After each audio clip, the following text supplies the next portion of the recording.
महाराष्ट्र और झारखंड में विधानसभा चुनावों की तारीखों का ऐलान हो गया है। महाराष्ट्र में एक फेज में 20 नवंबर को वोटिंग होगी, वहीं झारखंड में दो फेज में 13 और 20 नवंबर को वोट डाले जाएंगे। दोनों ही राज्यों के चुनावी नतीजे 23 नवंबर को आएंगे। महाराष्ट्र विधानसभा का कार्यकाल 26 नवंबर को और झारखंड विधानसभा का कार्यकाल 5 जनवरी 2025 को खत्म हो रहा है। चुनाव आयोग ने मंगलवार दोपहर 3:30 बजे प्रेस कॉन्फ्रेंस करके 14 राज्यों की 48 विधानसभा सीटों और 2 लोकसभा सीटों पर उपचुनाव की तारीखों का ऐलान किया। लोकसभा चुनाव में केरल की वायनाड में 13 नवंबर और महाराष्ट्र के नांदेड़ में 20 नवंबर को चुनाव होगा। वहीं 47 विधानसभा सीटों पर 13 नवंबर को और उत्तराखंड की केदारनाथ विधानसभा सीट पर 20 नवंबर को मतदान होगा। सभी के नतीजे 23 नवंबर को आएंगे। आइए सबसे पहले आपको महाराष्ट्र चुनावों को लेकर कई महत्वपूर्ण जानकारियां देते हैं। महाराष्ट्र में 36 जिले हैं जिनकी 288 सीटों पर वोटिंग होगी। आपको बता दें यहाँ पर 234 जनरल सीटें हैं, वहीं एससी वर्ग के लिए 29 और एसटी वर्ग के लिए 25 सीटें आरक्षित हैं। आपको बता दें महाराष्ट्र में कुल 9.63 करोड़ वोटर हैं, जिनमें 4.66 करोड़ महिलाएं और 4.97 करोड़ पुरुष हैं। अगर महाराष्ट्र विधानसभा चुनाव की बात की जाए तो यहाँ पर एक फेज में चुनाव होगा। नामांकन की तारीख 22 से 29 अक्टूबर है। नामांकन की जांच की तारीख 30 अक्टूबर है। वहीं नाम वापसी की तारीख 4 नवंबर और वोटिंग की तारीख 20 नवंबर है। आपको बता दें कि महाराष्ट्र विधानसभा चुनाव के नतीजे 23 नवंबर को सामने आएंगे। वहीं अगर झारखंड विधानसभा चुनाव की बात की जाए तो झारखंड में कुल 24 जिले हैं जिनकी 81 सीटों पर चुनाव होगा।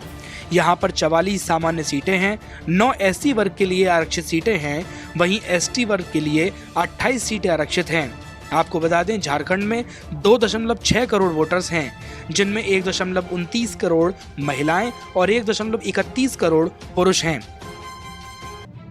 अगर झारखंड विधानसभा चुनावों की बात की जाए तो यहाँ पर 2 फेज में चुनाव होगा। पहले फेज के नामांकन 28 से 25 अक्टूबर तक होंगे। यहाँ नामांकन की जांच की तारीख 28 अक्टूबर है और नाम वापसी की तारीख 30 अक्टूबर। वहीं यहाँ पर 13 नवंबर को पहले फेज में वोटिंग होगी, जिसका रिजल्ट 23 नवंबर को आएगा। वहीं अगर दूसरे फेज की बात की जाए तो यहाँ नामांकन की तारीख 22 से 29 अक्टूबर है। नामांकन की जाँच की तारीख 30 अक्टूबर है। वहीं यहाँ पर नामांकन वापस लेने की तारीख 1 नवंबर है और यहाँ पर दूसरे फेज की वोटिंग 20 नवंबर को होगी, जिसका नतीजा भी 23 नवंबर को आएगा। चुनावों का ऐलान होते ही अब सियासी बयानबाजी भी शुरू हो गई है। बीजेपी सांसद निशिकांत दुबे ने दावा किया है कि झारखंड में हमारी पूर्ण बहुमत की सरकार बनेगी। चुनावों के लिए तारीखों का ऐलान हो गया, 2 फेज में चुनाव होने हैं। क्या कहना है, क्या मुद्दे रहेंगे इस बार चुनाव में? एक तो सबसे बढ़िया मुद्दा ये हो गया कि झारखंड में अभी तक 4 या 5 फेज में इलेक्शन होते थे, अब 2 फेज में इलेक्शन हो रहा है। इसका मतलब कि झारखंड ने नक्सलवाद से मुक्ति पा ली है। इसके लिए माननीय गृह मंत्री अमित शाह जी धन्यवाद के पात्र हैं। नक्सलिज्म खत्म हो गया, अब 2 फेज में होगा और 2 फेज में जब चुनाव होगा तो 23 तारीख को जब रिजल्ट आएगा तो भारतीय जनता पार्टी 2/3 बहुमत से जीतकर अपनी सरकार बनाएगी। और ये जो भ्रष्टाचारी सरकार है, आप समझिए कि ये कितनी है।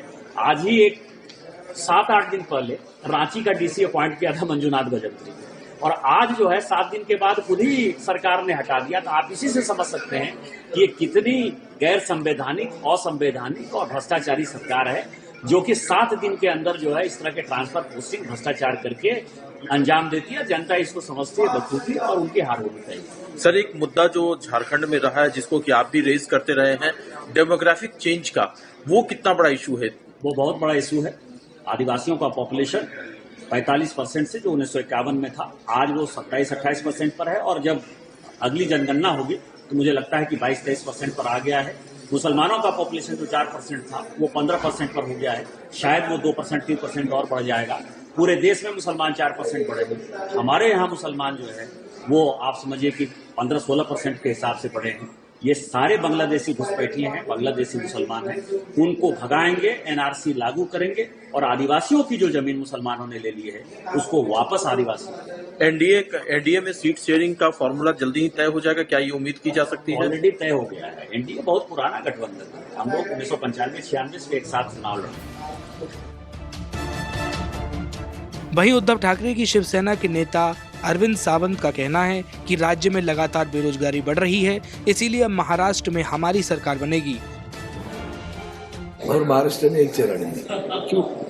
उसका जवाब चाहिए।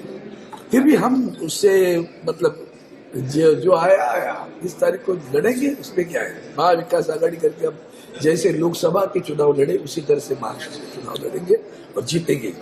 अच्छा अरविंद, तो ऐसे कौन से फैक्टर्स हैं जिससे आपको लगता है कि महाअघाड़ी की वापसी हो सकती है? उसके कारण है, बहुत सारे कारण है। पहला कारण है भ्रष्टाचार, दूसरा कारण है संवेदनाहीन सरकार, तीसरा कारण है महाराष्ट्र से सारी इंडस्ट्रीज गुजरात में चले गए तो बेरोजगारों की संख्या बहुत बढ़ी, महिलाओं पे अत्याचार, कानून व्यवस्था नहीं, किसान परेशान। कौन परेशान नहीं है बताओ? तो ये भौतिक सुखों से नहीं आता, रोजाना जो रोजी रोटी की जो बात है वो नहीं हुई, इसलिए महाराष्ट्र बहुत परेशान है इससे।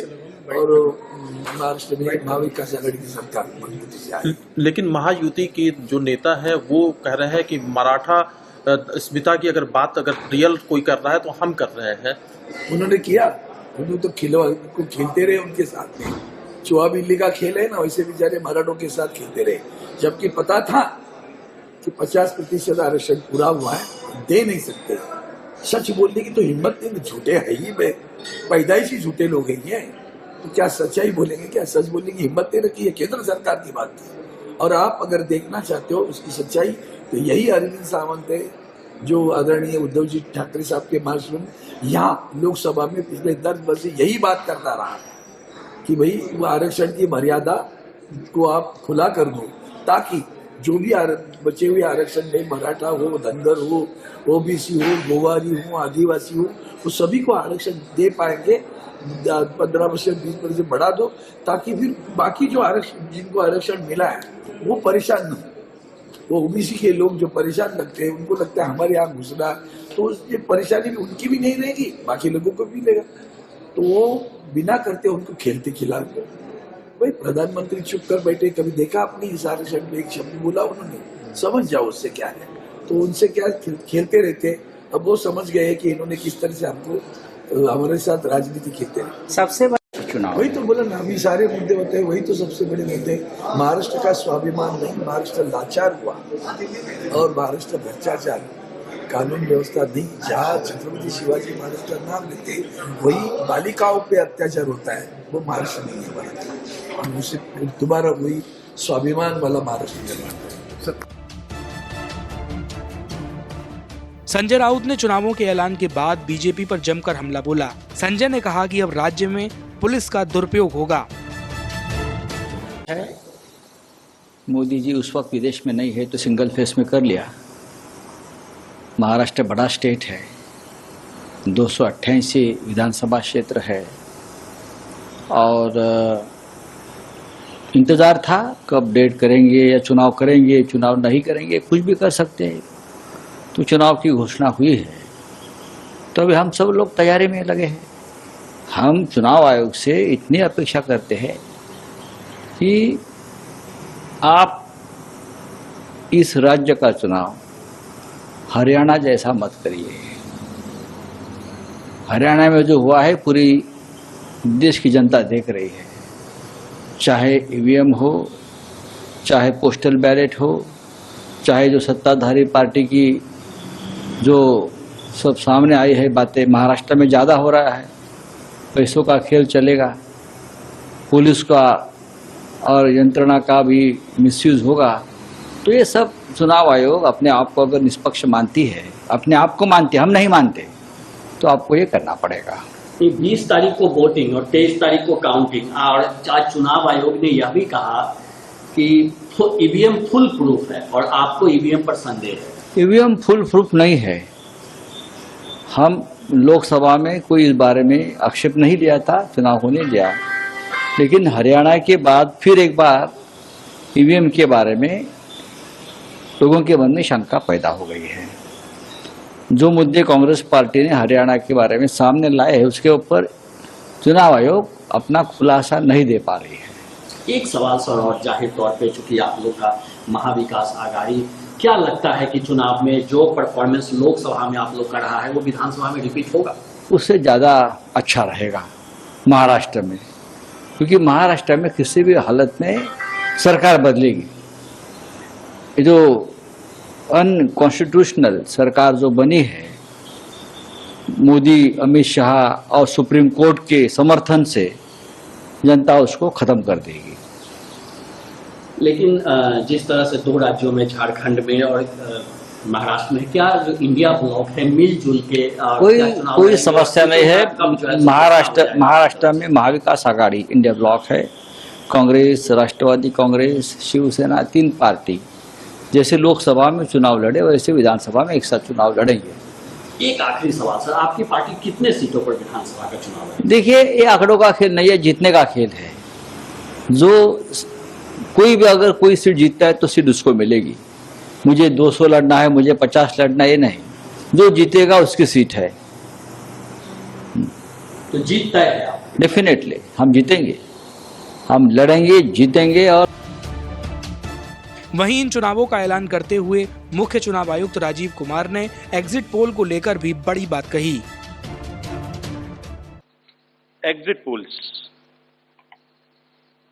Actually, I didn't want to touch this subject, but since you are asking,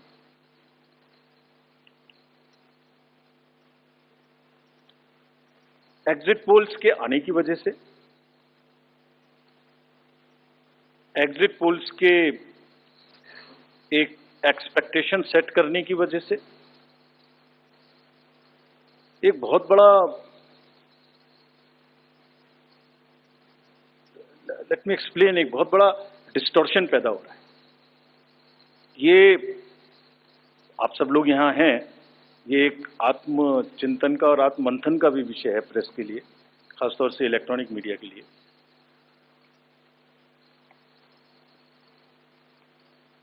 पिछले कुछ इलेक्शन से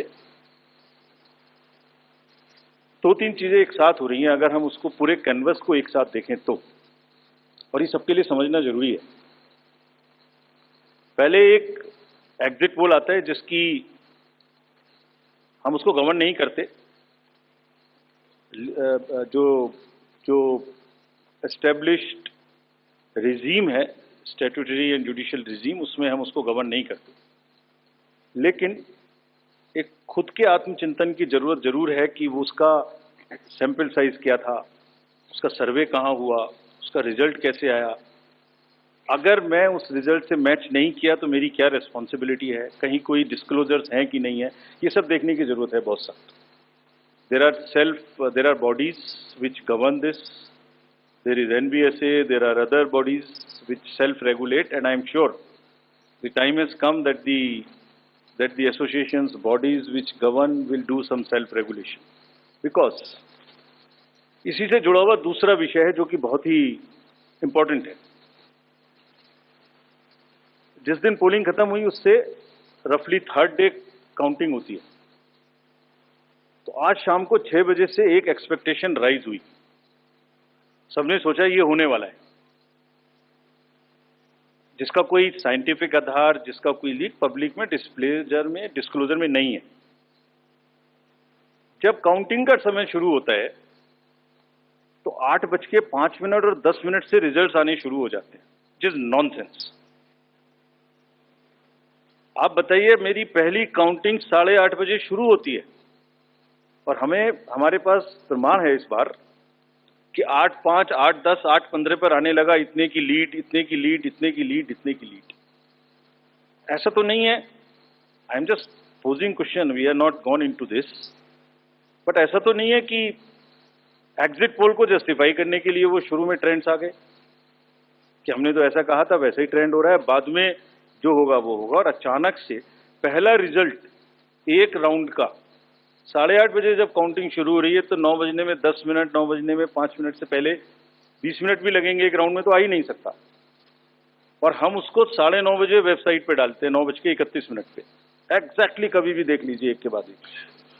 9:30 पे हम उसको अपनी वेबसाइट पे डालते हैं, फिर 11:30 पे डालते हैं, फिर 1:30 पे डालते हैं।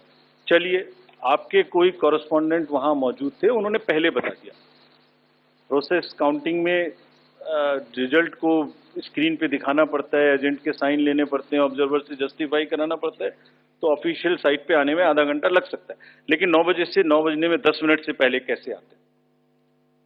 और उससे क्या होता है, एक तो एक्सपेक्टेशन है एग्जिट पोल्स की, उसके बाद 8:45 बजे तक मैंने दिखा दिया उसी के मापदंड से कि वो लीड कर रहे हैं लोग।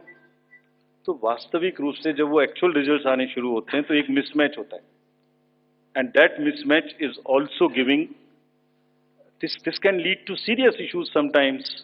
Even the gap between expectation and achievement is nothing but frustration. So ये एक विषय ऐसा है जिस पर हम तो नहीं, हमारे हाथ बंधे हुए हैं, लेकिन एक कुछ ना कुछ मंथन की, कुछ ना कुछ, एंड आई एम श्योर जब जब इस देश में, जब जब कंट्री में इस तरीके की जरूरत होती है तो एक सेल्फ करेक्शन हो जाता है। तो सभी रिस्पॉन्सिबल लोग इसका सेल्फ करेक्शन जरूर करेंगे, I am sure about it. EVM के बारे में आपने फिर से पूछा।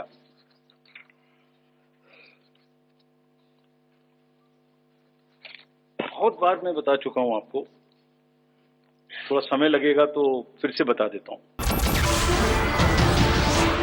नमस्कार, मैं हूं मानक गुप्ता। अगर आपको हमारा ये वीडियो पसंद आया हो तो इसे लाइक और शेयर जरूर करें, और हां, हमें सब्सक्राइब और फॉलो करना ना भूलें ताकि आप देश और दुनिया की कोई खबर मिस ना करें। तो जुड़े रहिए हमारे साथ और देखते रहिए News 24।